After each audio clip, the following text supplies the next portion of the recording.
Bonjour à tous, je suis Sixtine et je suis très heureuse aujourd'hui de vous retrouver. Comme vous le savez, avec MyFuture, on vous propose de visiter un peu les backstage des entreprises. Aujourd'hui, ça tombe bien, on est à Bordeaux, il fait beau et on va aller voir l'entreprise ESIS qui est spécialisée dans l'informatique. Bien sûr, je précise que c'est en partenariat avec Numéum et la Caisse des dépôts. Voilà, ça fait toujours plaisir. J'espère que vous êtes en forme parce qu'on va voir des professionnels aujourd'hui. Et ça tombe bien, on y va tout de suite. Suivez-moi.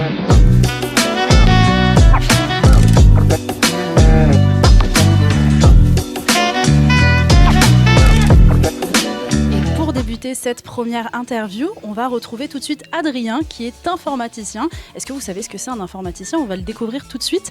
Bonjour Adrien, comment est-ce que tu vas ? Bonjour, bien et vous ? Bien, ça va, tu peux me tutoyer, il n'y a pas de souci.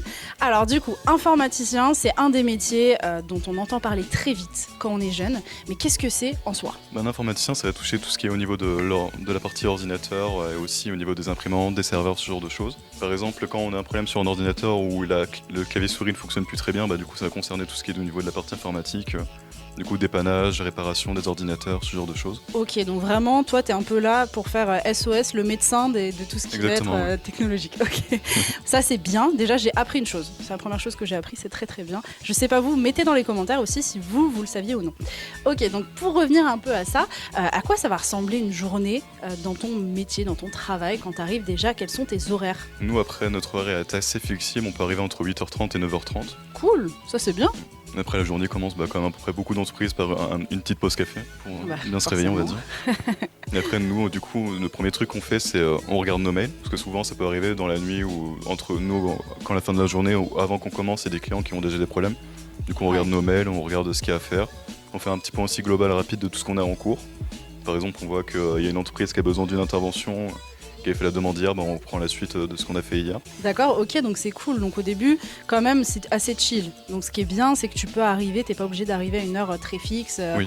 Donc tu peux ajuster. Et j'imagine que dans ces cas-là, t'ajustes aussi quand tu pars. Nous, notre travail se termine à 17h30. Tous les clients, on ne répond plus vraiment aux clients, ce genre de choses pour la partie téléphone. Et après, ça arrive que des fois, bien sûr, s'il y a un client a un gros problème, que ça dépasse 17h30, on continue de travailler sur le client jusqu'à ce qu'on termine. Parce que ça serait un petit peu dommage quand même de laisser les clients dans les problèmes. D'accord, ok. Donc tu me parles de clients, comment ça se passe ? Ils vous contactent par quoi ? Par tout de suite le site internet ? Est-ce que ça passe par autre chose ? Est-ce que c'est un de tes collègues qui s'en occupe ? Nous, après, on a plusieurs méthodes de contact pour le client. On a bien sûr les adresses mail. On a une adresse mail dédiée pour tout ce qui est demande informatique, où les clients connaissent notre adresse mail. Après aussi, il y a le téléphone.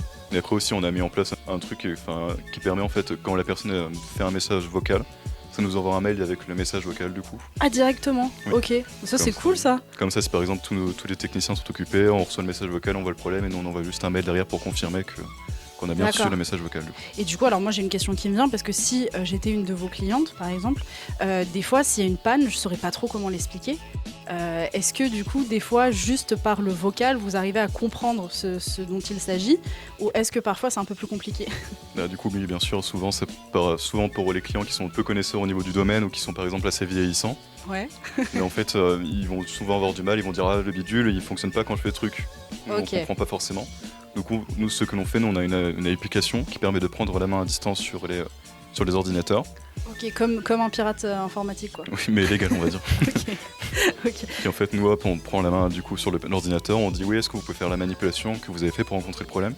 Nous comme ça nous permet de voir directement en visuel le problème, si le problème pourrait venir de l'utilisateur ou de l'ordinateur, ce genre de choses.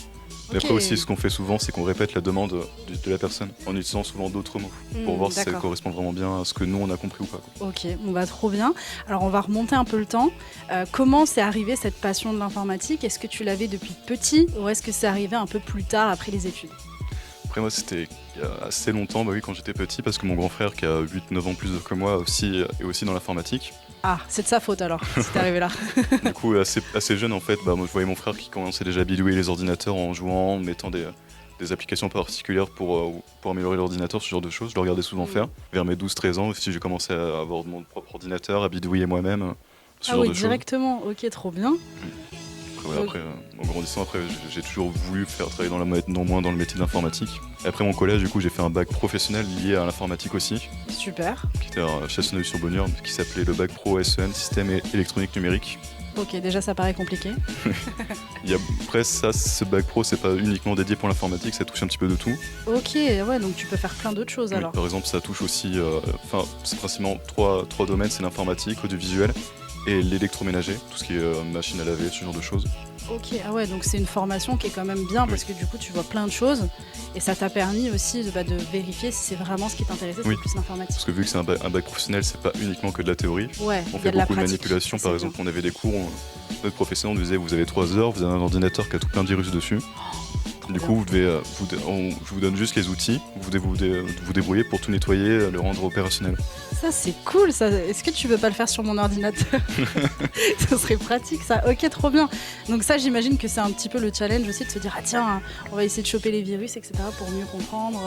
Et tout ça, ça doit être génial. Ça, moi, j'aimerais bien avoir des devoirs comme ça, c'est cool. C'est vrai que voilà, c'était l'avantage au moment de la pratique qu'on n'a pas spécialement dans les bacs. Bien sûr, ouais. Et c'est pour ça que c'est important aussi d'avoir un peu des idées des bacs qui existent, des possibilités, pour pouvoir choisir en fonction de ce qu'on veut. Ok. Et au niveau de tes études, est-ce que tu as eu des stages à faire en entreprise? Oui, au niveau du bac professionnel, oui, on avait eu 5 stages en tout à faire. Ah oui, 5, c'est pas mal, 5. Oui. Il y avait le premier, c'était de 6 ou 8 semaines dans l'électroménager. C'était surtout par rapport à nous apprendre comment... Vu que c'était pas trop lié à notre corps de ce qu'on avait fait, c'était surtout pour nous apprendre à nous débrouiller nous-mêmes, à bricoler, à voir ce que c'est le monde d'entreprise. Et après, on avait eu plusieurs stages où ça variait entre soit l'audiovisuel, soit l'informatique, et du coup... Ok, donc à chaque fois, tu t'es vraiment dit à ce moment-là, l'informatique, c'est ce qui me plaît le plus. Oui. Ok, trop bien. Et comment t'es arrivé ici alors? Après mon bac pro, j'ai fait une alternance.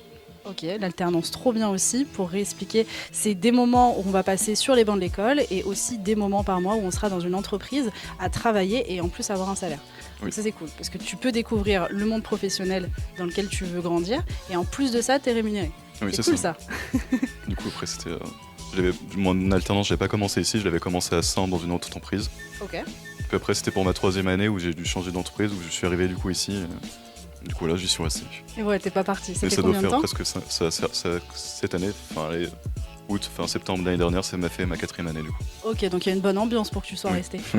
Ok, très bien. Et qu'est-ce que tu pourrais conseiller aux jeunes qui nous regardent, qui hésiteraient par exemple à se lancer dans ton métier? De base, si vous êtes passionné de base en termes d'informatique, par exemple si vous êtes intéressé de ce qu'il y a dans un ordinateur, ce genre de choses, déjà ça montre que vous avez une petite piste de ce qui pourrait aussi vous intéresser dans le monde de l'informatique. Et après aussi, par exemple, pour moi, quand j'étais petit, je jouais beaucoup aux jeux vidéo, et du coup sur un ordinateur, et du coup souvent les ordinateurs, tous les jeux ne sont pas compatibles avec tous les ordinateurs. Du coup, dans ces moments-là, on commence à bidouiller, on commence à regarder comment fonctionne une application, comment fonctionne un ordinateur. Après aussi, si déjà ça commence à vous intéresser par rapport à ça, vous avez déjà une petite piste de ce qui pourrait être votre futur métier ou votre future passion. Très bien, ça c'est déjà un très bon conseil, et je vais terminer en te demandant qu'est-ce que tu préfères dans ton métier au final? J'aime bien bricoler un petit peu. Et en même temps aussi, à l'intérieur d'ordinateur, ça ressemble un petit peu à un Lego aussi. Ouais, il y a un côté ludique quoi. Oui. Et en fait, par exemple, il y a chaque pièce va à un endroit, ce genre de choses, c'est aussi intéressant. Et après aussi, c'est toute ce qui est aussi de la nouvelle technologie. Et en fait, dans l'informatique, on ne sera jamais connaisseur de tout ce qui existe. Ce sera toujours un puits sans fond de connaissances qui vont apporter, surtout aujourd'hui avec les nouvelles technologies qui arrivent au niveau des intelligences artificielles, ce genre de choses. Bah oui, ça bouge énormément là, du coup ça faut sans arrêt rattraper. J'imagine que c'est un peu le truc qui est super aussi parce que c'est un métier où tu vas pas t'ennuyer parce que tu as toujours des nouveautés. Oui, parce que même par exemple nous dans notre corps de métier, nous on doit toujours proposer toutes les nouvelles technologies aux clients. Jamais être en retard par rapport à nos concurrents, ce genre de choses. Du coup même en interne on est obligé d'apprendre, tester, faire des manipulations avant de les proposer aux clients. C'est des parties aussi assez intéressantes par rapport à ça. Et est-ce que ça t'embêterait de nous donner un peu une fourchette, même un petit peu large, de salaire à quelqu'un qui commence à ton poste? Après, pour un débutant, du coup, forcément, ça va tourner au niveau du SMIC entre 1400 et 1600 euros. Ok. Ici, on doit être autour de 1500 euros. Mais après, ici, il faut se dire que même si pour des personnes, on ne va pas beaucoup toucher, ici, on a quand même beaucoup d'avantages. Par exemple, on a des horaires modulables le matin et le soir. Ça peut arriver aussi, par exemple, nous, on a besoin d'aller à un docteur, on l'apprend hier, et aujourd'hui, du coup, nos supérieurs, c'est très flexible, on vite nous autoriser en disant oui. Oui, et puis bon, j'ai compris ça dès que j'ai vu les consoles dans la salle de réunion. Après, voilà aussi, par exemple, nous, durant des pauses, entre midi et 2, ce genre de choses, on joue beaucoup aux jeux vidéo pour se détendre, et il y a une très bonne ambiance. Vu quand même qu'ici, nous sommes une entreprise assez jeune, par exemple entre 20 et 35, du coup, il y a quand même aussi une bonne ambiance. Est-ce que tu gagnes au jeu? Oui, tout le temps. Ah oui. Je demanderai à tes collègues quand même pour vérifier cette information parce que je ne suis pas sûre qu'elle soit à 100% fiable. Après aussi, tout dépendra aussi des entreprises dans lesquelles vous allez rentrer. Par exemple, dans les grosses entreprises, bien sûr, vous allez sans doute toucher plus. Mais derrière, vous n'aurez pas pas les mêmes possibilités ici. Nous, on touche à tout. Nous, on fait vraiment du support informatique à gestion de projet, où on touche des gros projets. Alors que dans les grosses entreprises, par exemple, vous allez juste souvent être réduit à un poste ou à deux postes. Bien sûr. Ok, là au moins, du coup, c'est vraiment du terrain, tu testes un peu de tout. Puis j'imagine aussi que c'est graduel en fait. Petit à petit, plus tu prends l'expérience, plus ton salaire va augmenter aussi. Puis voilà, tu vas pas rester bloqué tout le temps au même stade. C'est un peu comme dans les jeux, on évolue. Donc ça, c'est cool. Et du coup, ici, qu'est-ce qu'on fait? Et du coup, ici, nous sommes, ça regroupe 2 entreprises d'un groupe plus global. Ok. Du coup, ici, il y a Isis Informatique où je travaille, où ça touche principalement l'informatique pour les professionnels. Ok. Puis après, à côté, il y a une entreprise qui s'appelle Panda ERP, qui, elle, est une entreprise de développement qui développe un logiciel pour les entreprises aussi, pour tout ce qui est la partie comptabilité, au niveau de, par exemple, on a besoin de faire un devis, on passe par l'application, ce genre de choses. Ok, toutes ces choses. Mais du coup, toi, tu travailles vraiment à Isis? Oui, actuellement, je suis juste vraiment restreint à Isis Informatique. D'accord, ok. Et donc, Isis Informatique, qu'est-ce que vous faites? Là, tu me parles de professionnels, qu'est-ce que vous proposez? Par exemple, une entreprise qui a 10 employés, il va avoir forcément entre 5 et 10 ordinateurs pour tous les employés. Mais pareil, de base, en fait, ils n'auront pas vraiment la possibilité d'engager un informaticien à temps plein, parce que c'est quand même un coût et ça leur servirait pas tout le temps. Nous, du coup, ce que l'on propose, c'est un contrat de maintenance, qui va dire, en fait, dans ce contrat de maintenance-là, vous avez par exemple 10 ordinateurs, demain, vous avez un problème, nous, on le prend en charge. On vous proposera aussi des futures évolutions, par exemple, on voit que l'ordinateur est vieux, on vous proposera plein d'ordinateurs, disant... Ah, parce que vous vendez aussi, alors? Oui, on fait de la vente. Ok, c'est bien, vous faites plein de choses, en fait. Oui.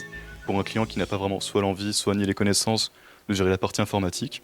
Du coup, nous, on prend toute la charge de la partie informatique de cette entreprise-là. Comme ça, ils sont tranquilles, oui. Ils peuvent dormir tranquilles. Okay. Bon, du coup, merci beaucoup, Adrien, pour toutes ces informations. Moi, je pense que je vais aller voir tes collègues à côté pour vérifier qui gagne, du coup, aux jeux vidéo. D'accord. Je te reprends le micro. Et vous venez avec moi, on va découvrir tout de suite un nouveau métier. C'est parti.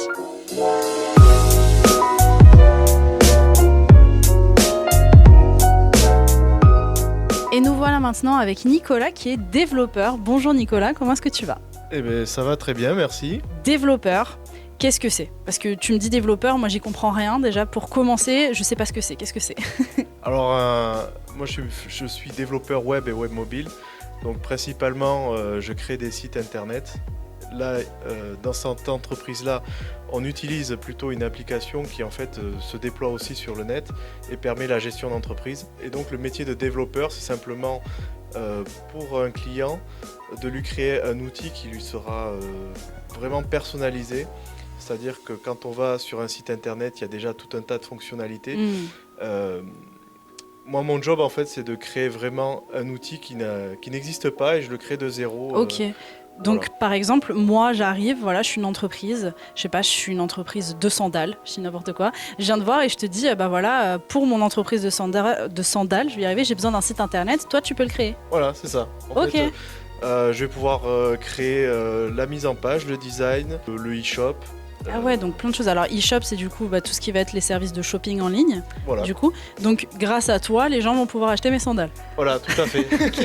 C'est pratique. Ça, c'est quand même un métier qui demande beaucoup d'implication, beaucoup de connaissances. C'est un métier très cérébral, mais très passionnant parce qu'en fait, c'est de la pâte à modeler, quoi. C'est-à-dire, nos lignes de code, on a le client qui demande quelque chose qui n'existe pas, on le crée de toutes pièces pour répondre à ses attentes. Et normalement, il y a un designer qui crée les maquettes, mais quand on est indépendant, quand on est à son compte, quand on est tout seul, ça nous arrive de créer jusqu'aux maquettes, de les présenter aux clients. Donc, valident. Maquette, qu'est-ce que c'est une maquette? Voilà, une maquette, c'est simplement un schéma sur papier, un dessin, qui va représenter le site web. D'accord, voilà. Qui par la suite va être codé, donc codé avec le langage informatique, voilà. Pour passer de ce que tu as fait sur le dessin quelque part à la réalité derrière l'écran. Okay. Voilà. Et du coup, une maquette, ça met combien de temps à se faire? Et toi, tu récupères le projet une fois que la maquette est faite? Oui, tout à fait. Alors une maquette, ça dépend de la complexité du projet, parce qu'on peut avoir un tout petit site internet de quelques pages et à ce compte-là, le nombre... En fait, on fait un dessin qui représente chaque page. Ouais. Mais si le site a 20 pages, forcément c'est exponentiel. Sachant qu'une maquette, ça part au début d'un dessin très basique où ce sera juste des rectangles pour dire là il y a le logo, là il y a le titre, là il y a des descriptions. Et après, on a des outils en ligne comme Figma qui permettent d'aller vraiment précisément mettre les couleurs, les polices. Pour se donner vraiment une idée et que ça ressemble enfin à quelque chose. Voilà, tout à fait. Est-ce que d'ailleurs il y a des applications gratuites que les jeunes par exemple pourraient s'entraîner sur lesquelles ils pourraient pratiquer en fait pour avoir un peu une idée de ton métier déjà ou pas? Il y a France IOI qui permet des cours gratuits pour s'initier au code. Voilà, donc ça permet vraiment de comprendre un peu les fonctionnalités de base. Donc tu es un petit peu, quand j'y pense, un architecte d'internet quoi.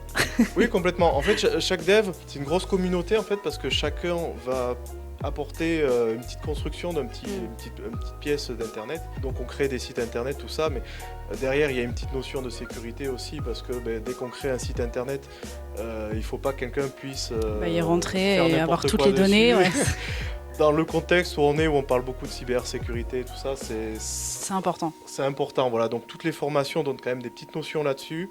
C'est un apprentissage en continu. Ça, c'est hyper intéressant parce qu'en fait, il n'y a pas assez d'une vie pour apprendre le métier. Donc, oui, ça avance, on a vu ça avec ton collègue Adrien, c'est qu'il nous expliquait que les nouvelles technologies avancent très très vite et du coup forcément j'imagine que les hackers, les pirates d'internet, ils essaient de nouvelles techniques aussi pour s'infiltrer et ça fait partie de tes missions aussi de faire de la veille un petit peu, donc vérifier ce qui se fait. Oui, tout à fait. En fait, en tant que dev, on est obligé de faire ça parce que justement pour ce problème de cybersécurité, sachant que le développeur c'est la base du métier et après une fois qu'on a de bonnes compétences en développement, on peut aller dans la cybersécurité et on peut se spécialiser vraiment dans la sécurité. À savoir aussi, pour les gens qui veulent se lancer là-dedans, que dès qu'on commence à toucher à la cybersécurité, il y a des bounties qui s'appellent sur Internet. C'est-à-dire qu'il y a des entreprises après qui proposent de l'argent pour régler des problèmes de sécurité et c'est ouvert à tout le monde en fait. C'est vraiment des quêtes comme sur les jeux vidéo quoi. Voilà, c'est ça. Nous, c'est genre une entreprise, mettons Cdiscount qui est très connue, qui va dire voilà, nous on a un problème, il y a des gens qui arrivent à ne pas payer leur panier mais ils reçoivent, comme tout est automatisé derrière, ils arrivent quand même à recevoir les articles sans avoir payé. Sans avoir payé. Nous, c'est un vrai problème même si c'est une toute petite partie des utilisateurs. Donc ils vont lancer ça, il y a des sites spécialisés qui gèrent ça et en fait c'est ouvert à tout le monde mais il faut avoir un certain niveau déjà. Bah oui, j'imagine que moi je peux pas y aller quoi. Voilà, YouTube, il y a beau dire... les tutos. Les jeunes sont... Il y a notamment la chaîne de Graphic Art qui couvre beaucoup de langages. Le début sera dur. Ouais, mais au moins il y a pas mal d'informations dessus. Mais c'est quelqu'un de très pédagogue qui explique vraiment bien les choses. Et puis l'avantage aussi du développeur, c'est que globalement, toutes les infos sont sur Internet. Faut juste aller les chercher quoi. Faut juste aller les chercher. Bon, si vous n'êtes pas bon en anglais, vous allez le devenir. Justement, c'était une question que je voulais te poser au niveau de l'anglais, parce que j'imagine que le code, etc., c'est souvent en anglais. Comment ça se passe? Est-ce que toi, au début, tu étais fort en anglais? Est-ce que c'est arrivé sur le tas? Alors, j'étais particulièrement mauvais en anglais. Mais c'est rassurant, c'est rassurant. Bon, moi je fais une reconversion pro dans le dev web. J'ai aussi une autre personne qui a fait une reconversion. À la base, je viens d'environnement de chimie. La personne, elle a eu son BTS chimie, elle avait eu 5 en anglais et c'était l'examinateur qui l'avait arrêté parce qu'il était vraiment très très mauvais en anglais. À ce point-là. Okay. Mais il faut savoir que dans le dev, il y a beaucoup de documentation anglaise. Du coup, on se renseigne et comme c'est un métier qui au début est très dur à prendre en main, mais qui au bout d'un moment devient presque un jeu vidéo, par principe, on s'y intéresse et comme on finit par lire de l'anglais, qu'on le veuille ou non, ça rentre. Et puis c'est un petit peu, c'est tout le temps les mêmes mots que tu vas employer aussi, j'imagine, dans le code. Donc c'est des mots, c'est du jargon vraiment propre à ton métier aussi. Il y a le jargon informatique, mais il y a beaucoup de forums. Stack Overflow par exemple qui est un forum de développeurs qui échangent, qui se disent moi j'ai tel problème, voici la solution, moi j'ai trouvé ça, voilà. Ouais, non c'est vrai que en anglais, Moi aussi, c'est vrai que la plupart du temps, quand j'ai des problèmes sur mon ordinateur, je trouve la solution, mais qu'en anglais. Voilà. donc on est un petit peu obligé parfois de s'y mettre. Mais c'est cool au moins, du coup, ça fait développer un petit peu des compétences. Oui. Du coup, grâce à ça, tu parles mieux anglais. Et on apprend un peu en s'amusant. Alors au début, c'est peut-être pas hyper drôle, mais je vous assure qu'au bout d'un moment, ça devient drôle parce qu'en fait, on fabrique ce qu'on veut. Donc ça devient fun. Non, c'est trop bien, ok. Et tout à l'heure, tu me parlais d'équipe. Donc j'imagine que tu travailles en équipe. Comment ça se passe? Alors, suivant la taille de l'entreprise, il y a différentes organisations qui se mettent en place. La plus complète, c'est que normalement, on a un chef d'équipe qui répartit le travail des différentes personnes et qui va orchestrer le travail de chaque personne. Et le développeur va aller chercher. Généralement, il est en relation avec ce qu'on parlait, un designer qui va créer les maquettes, qui va lui dire voilà, moi je veux qu'à terme ça ressemble à ça. Nous, on se charge de l'intégration. Ensuite, on fait des échanges avec de nouveau le designer. Donc, intégration, c'est de commencer à mettre un petit peu les murs de la maison, quoi. Voilà. En globalité. D'abord, on a notre dessin ouais. Et on fait que le site web il ressemble au dessin. D'accord. Ensuite, il y a une étape vraiment plus de développement où on va dire à la base, c'était une feuille, il y avait des jolis boutons dessinés, mais maintenant je veux que quand on clique sur le bouton, ça marche. Il y ait une petite fenêtre qui s'ouvre ou quelque chose qui se passe. Une animation, quelque chose. Là, on rentre plus le designer, on va lui montrer le rendu parce qu'il est aussi de son œil d'artiste, il doit nous donner un petit peu voilà, l'animation ou l'image qui apparaît ou l'action qui se passe, ça ressemble à ce que je voulais. Et tout ça, c'est concerté, bien sûr, pour les durées que ça nous prend et tout ça, par un chef d'équipe qui chapeaute tout ça. Voilà. Ok, donc vous pouvez être jusqu'à combien pour faire un site internet, par exemple? Ça dépend de la complexité du projet. Hein. Il peut y avoir une dizaine de devs qui travaillent de concert pour réaliser la vision d'un seul client. Il faut savoir qu'après, quand les devs ils travaillent à plusieurs devs ensemble, il y a la plateforme GitHub qui est une sorte de forum où les gens postent leur code et qui permet que quand quelqu'un écrit des lignes de code, l'autre développeur les reçoit. Ouais, que c'est comme ça, il y a une cohérence un peu dans le travail. Okay. C'est un échange en fait. Ok, c'est cool. C'est une plateforme qui sert d'échange. Voilà. Ok, très bien. Et alors, tu nous as un petit peu spoilé du coup ce que tu avais fait comme étude, mais est-ce que tu peux revenir là-dessus? Pourquoi est-ce que tu étais parti en chimie? Qu'est-ce qui t'a donné envie de rejoindre l'informatique derrière? Quand j'étais plus jeune, je voulais faire de la chimie parce qu'il y avait un process de création. Je me disais, on mélange deux produits et on crée quelque chose. Moi, j'avais très peur de faire sauter mon labo, personnellement, mais chacun sa passion. J'étais un petit peu plus... Non, moi, ça me faisait pas peur du tout. Je trouvais ça plutôt marrant. Mais la réalité du terrain, je me suis retrouvé à travailler pour des grands groupes comme Sanofi, Mylan qui fait la bétadine pour les hôpitaux, des choses comme ça. On est dans des process hyper carrés, hyper stricts, et on se retrouve à faire un travail un petit peu à la chaîne. Et redondant un peu. Voilà, on perd l'aspect créatif en fait, parce que dans ces grandes entreprises, ils détachent vraiment à des niveaux élevés de compétences les gens qui vont créer des choses.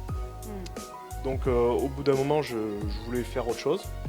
Je pensais avoir fait un peu le tour de... Voilà. Du coup, je suis parti en dev pour vraiment cet aspect créatif, pour que vraiment quand je fasse quelque chose, il y ait cet aspect création, que ça donne un peu une expression en fait dans son travail. Et puis en plus de ça, comme tu nous expliquais, c'est des nouvelles entreprises à chaque fois aussi.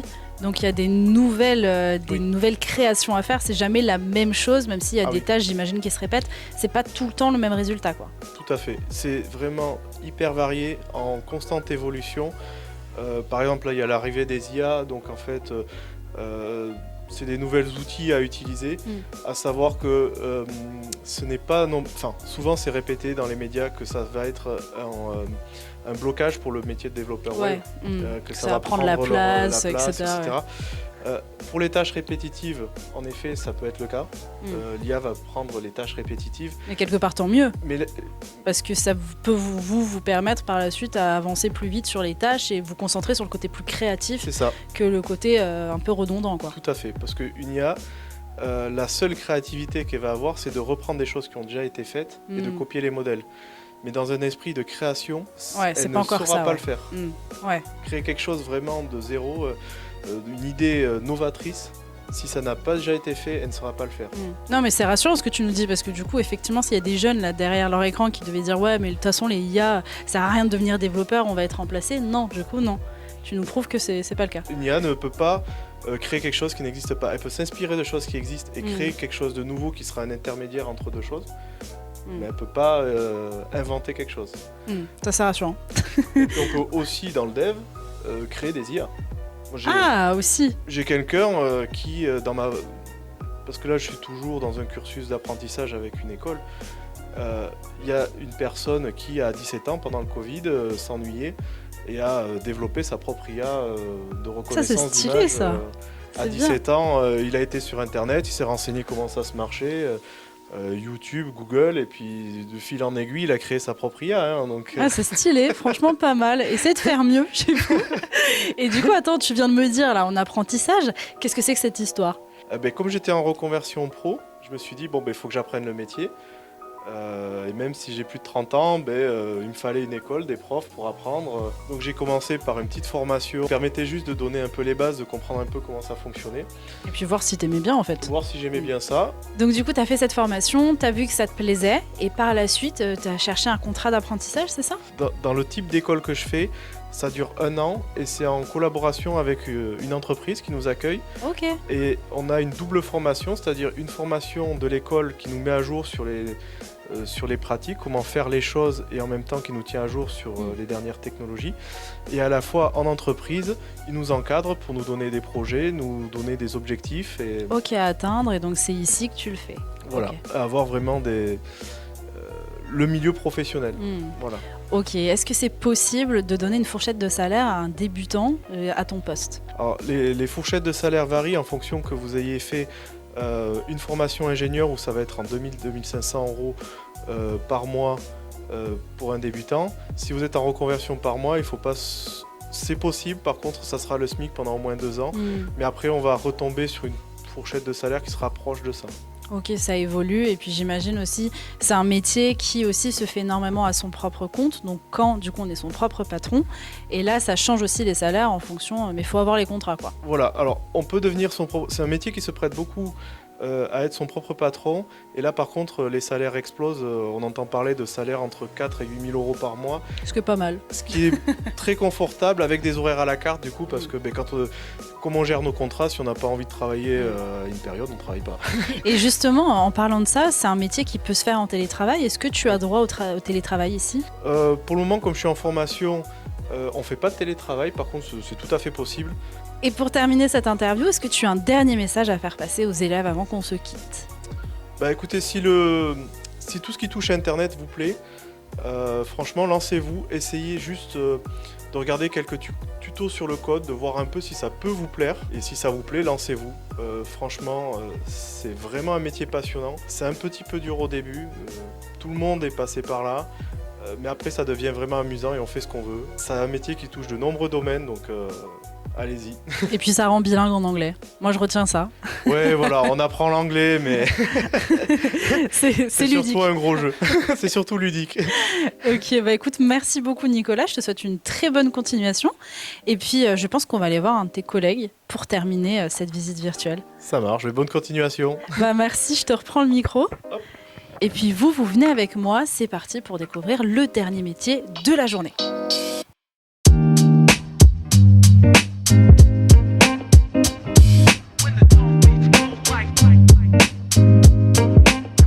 Et pour cette dernière interview, on a changé d'endroit et on retrouve tout de suite Alexis. Bonjour Alexis, comment est-ce que tu vas ? Ça va et vous ? Bien, écoute, tu peux me tutoyer, il n'y a pas de souci. Alors ici, où est-ce qu'on est déjà et en quoi c'est différent des locaux qu'on vient d'aller voir ? Ici, on est à Atelier Informatique. On est plus au niveau de la maintenance. Ok. Des PC portables, des fixes. On fait aussi un peu de montage. On fait aussi de l'installation dans les collèges ou dans... Ok, donc en fait, c'est grâce à vous que quand tu vas au collège, il y a des PC, quoi. Ouais, c'est ça. Et la maintenance, du coup, c'est vérifier, de suivre un petit peu le suivi de la machine pour être sûr qu'elle fonctionne bien, en fait. C'est ça ? C'est ça, ouais. D'accord. On est plus sur on fait de la réparation software, hardware. hardware et software, je sais pas comment dire. En anglais? Allez, on le fait en anglais. Je sais pas donc qu'est-ce que c'est. Du coup, le hardware, c'est plus tout ce qui est matériel physique. Ok. Tout ce qui est pièces, écran, carte mère, D'accord. disque dur et Tous tout les ça. trucs compliqués qui sont à l'intérieur de Software, l'ordinateur. c'est tout ce qui est plus logiciel. Ah ok, d'accord, vraiment les choses à l'intérieur de l'ordinateur. Mais c'est pas physique quoi. Non, c'est pas physique. Ouais. Ok, donc ça va être les logiciels, ce genre de choses. Exactement. D'accord, ok. Et donc ça, tu t'occupes de tout ça. C'est ça. Dans une journée type, qu'est-ce que tu vas être amené à faire? Donc tu arrives le matin, tu sais déjà, tu as un peu une idée de ce que tu dois préparer. Est-ce qu'il y a une pause café le matin ou quelque chose comme ça? Oui, on commence. Et à quelle heure d'ailleurs vous commencez? Moi, je commence à 8h30. Mhm. Je crois qu'à peu près tout le monde aussi commence à 8h30. Ok. Et après, on fait 8h30, 12h30. Après, on fait 14h, 17h. D'accord, ok. Donc des horaires de bureau Ouais, classiques. c'est très classique. Ok.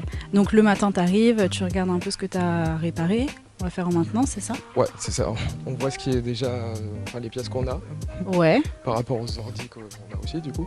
ouais. Parce que Et- du coup, vous avez du stock ou c'est que juste les commandes en fonction. Par exemple, moi, j'arrive, donc j'arrive avec mon ordinateur, je te demande de le réparer. Et du coup, est-ce que vous avez des pièces en stock pour déjà pouvoir tout de suite le réparer ou est-ce que ça se commande à chaque fois et du coup, ça met un délai? Alors, ça dépend. Vu qu'on est agréé mainteneur Toshiba et Lenovo, Ça veut dire que vous pouvez les réparer, ceux-là, sous garantie. sous garantie, mais aussi quand on commande, on a la pièce en général sous 24 heures. Ah, c'est bien ça. Maximum 48 heures. Ça, c'est cool. Mais après, pour toute autre marque, ça dure un peu plus longtemps. Oui, il y a un petit délai un D'accord. peu plus Ok. élevé. Ok, donc pour être justement agréé de ces marques, ça veut dire que tu as des formations chaque année ou comment ça se passe? Ou rien à voir? Non, il y a juste même pas. Ouais, il y a un test à passer au niveau Ok. de Lenovo. Ouais. Toshiba, je sais pas, j'étais pas là. Pas C'est de trop souci. longtemps. Ouais. Et on doit le passer chacun. Oui, chaque technicien doit Ouais, c'est passer. nominatif. Et donc, qu'est-ce que tu as fait comme étude? Est-ce que tu savais déjà ce que tu voulais faire ou est-ce que c'est arrivé un peu sur le tard? Si, je savais que je voulais être dans l'informatique. Après, c'est arrivé par hasard parce que je connaissais l'ancien propriétaire des lieux. Ok. Et du coup, après, je suis parti là-dessus. J'ai fait mes apprentissages de 3e ici, 2 fois. Trop bien. Parce que du coup, Ouais. j'ai redoublé 2 fois. Ok. Enfin, j'ai redoublé 1 fois, pardon. Mais du coup, après, ça m'a plu. Du coup, je suis parti faire un bac pro système électronique et numérique. Donc, ok, ça c'est déjà bien calé en technique, c'est bien. Voilà, et après, j'ai fait du coup mon apprentissage ici. Et ça a duré 3 ans. Je crois que j'ai eu un BEP aussi avec. Mhm. Pour- Ok. Que j'ai passé à la 2e année de mon apprentissage. Et après, j'ai eu le bac pro et j'ai été pris ici. Maintenant, ça fait 7 ans, c'était à peu près. Ah ouais, d'accord, mais une belle carrière déjà. Ça va. Et est-ce que tu as été embauché au poste où tu es actuellement ou est-ce que tu as évolué depuis 7 ans? Sur ça, en tant que technicien, c'est compliqué parce que du coup, D'accord. on peut être que technicien. Mais Ok. technicien maintenance, en tout cas ici. D'accord, Ça, mais on est-ce fait que une dans grosse les boîte. missions, du coup, tu as changé des choses en Ah oui, plus? pardon. Ouais, Oui, par t'as contre, pu entre faire les d'autres deux- responsabilités. Oui, parce qu'au début, on faisait juste de la réparation de PC, montage PC. Après, il y a eu les collèges qui sont arrivés. Hmm, Il y a eu plein d'autres choses qui sont arrivées. Maintenant, j'ai aussi des déploiements.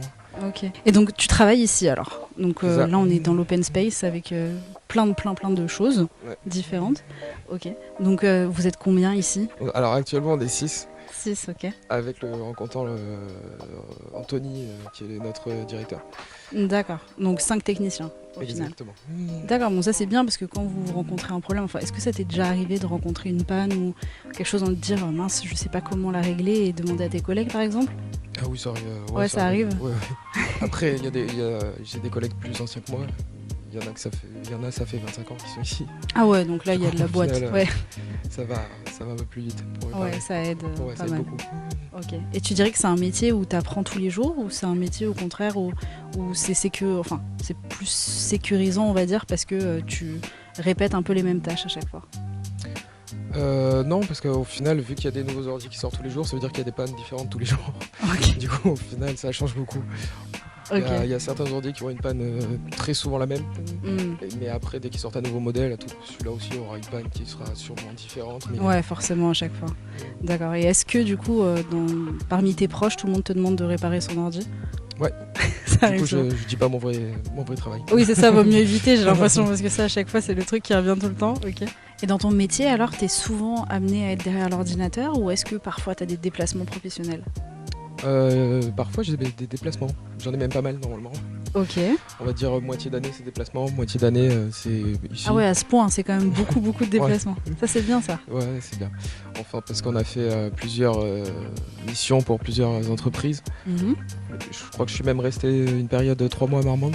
Ah ouais, cool. Du coup, voilà. Après, tu t'ennuies pas quoi, c'est pas toujours la routine. Ah ouais, c'est mon côté. C'est ça. Ok. Et dans ta journée type, qu'est-ce que tu peux être amené à faire ? Mettons concrètement, par exemple, je sais pas s'il y a de la maintenance, qu'est-ce que tu fais en maintenance ? Qu'est-ce que tu checkes ? C'est des logiciels que tu vas regarder ? Ça va être quoi ? Ça va être juste... Après, tout dépend de la panne, puisque du coup, la plupart du temps, on a une petite fiche explicative. D'accord. Ça, c'est bien, ça aide, c'est un indice. Qui nous envoie sur la direction au premier lieu. Ok. Et après, à partir de là, du coup, j'enchaîne par rapport à ce qui est écrit sur la feuille. Ouais. Donc, s'il y a, par exemple, je sais pas, mais si le PC démarre pas, je sais qu'il y a de grandes chances que ça peut être plus au niveau de... Ouais, tu sais directement à peu près voilà. D'où ça vient. D'accord. Et qu'est-ce que tu peux être amené à faire d'autre par exemple, je sais pas, sur ton ordinateur, qu'est-ce que tu fais ? Je peux être amené à monter des PC, mais de le mettre à nu total. Ouais. Et après, il m'arrive aussi, s'il y a la connectique qui est cassée, on peut amener à souder cette connectique. Ah ouais, carrément, ok. Ouais. C'est cool ça en vrai. Ouais, c'est comme des Lego. Ouais, un peu plus compliqué j'imagine, mais... C'est un peu ça. Ok, trop bien. Et qu'est-ce que tu préfères au final dans ton métier alors ? Ce que je préfère, c'est voir beaucoup de choses, parce qu'au final c'est souvent différent. On voit un peu de tout, je me déplace, je vois de l'installation. Du coup, vu que je me déplace, je vois aussi du monde, donc je parle avec beaucoup de monde. Tout ça, j'aime bien, c'est global. Ouais, ça c'est pas comme ce qu'on peut avoir comme idée un peu cliché de se dire ah tiens, si t'es technicien, ça veut dire que t'es enfermé dans ton bureau et tu vois personne quoi. Là non, pas vraiment. Là, ça sera un peu plus compliqué. Ouais, là tu discutes, tu bouges, t'es au contact avec les gens, ça c'est cool. Est-ce que du coup pour ton métier, il faut savoir parler anglais ? Alors il y a des mots techniques qu'il faut quand même savoir. Mais en soi, on peut s'en sortir sans. Ouais, on peut s'en sortir sans forcément bien le parler. Moi, je sais pas bien le parler, mais on va dire que je comprends tous les mots techniques au niveau de l'informatique. Ok, donc ça passe. Ouais, ça passe. On peut gérer ça. Ok, est-ce que tu aurais un conseil à donner aux jeunes qui nous regardent pour terminer cette interview ? Et dans ton métier, alors si on devait le mettre un peu comme à l'école, quelles sont les matières qu'il faut vraiment un minimum s'y connaître, qui te sont utiles aujourd'hui ? Franchement, il n'y en a pas. Ah ouais ? Non, c'est... Enfin, après, il y a peut-être un minimum de sciences, parce que du coup, au niveau de l'ampérage et tout ça, pour tester... Ça, c'est tout ce qui est électrique, physique, tout ça. D'accord. Trucs qui sont très très loin pour moi. mais c'est très léger, il y a vraiment... c'est très rare. D'accord, ok. Donc, le bon conseil, en fait, c'est de faire des stages comme ça, on voit directement si ça nous plaît. C'est de tester. Ça nous donne une idée. Et vous prenez des stagiaires ici, d'ailleurs ? Ouais, on en avait 2, justement, en décembre. Ok, trop bien. Bah écoute, merci beaucoup, Alexis, pour toutes ces informations. J'ai appris pas mal de choses et puis je saurai où amener mon PC s'il y a des problèmes, en tout cas. Merci à vous. Je vais te reprendre le micro. Et puis nous, on se dit à très vite pour un prochain live métier, visite virtuelle ou encore un atelier. Je vous laisse regarder sur notre site internet, il y a toutes les informations de tous les prochains rendez-vous qu'on vous donnera. En tout cas, moi, ça m'a fait super plaisir de vous voir. Vous avez aussi dans le chat un petit sondage. Ça nous permet de nous améliorer, donc n'hésitez pas à prendre un petit temps pour y répondre. Et puis moi, je vous dis à très vite. Au revoir à tous.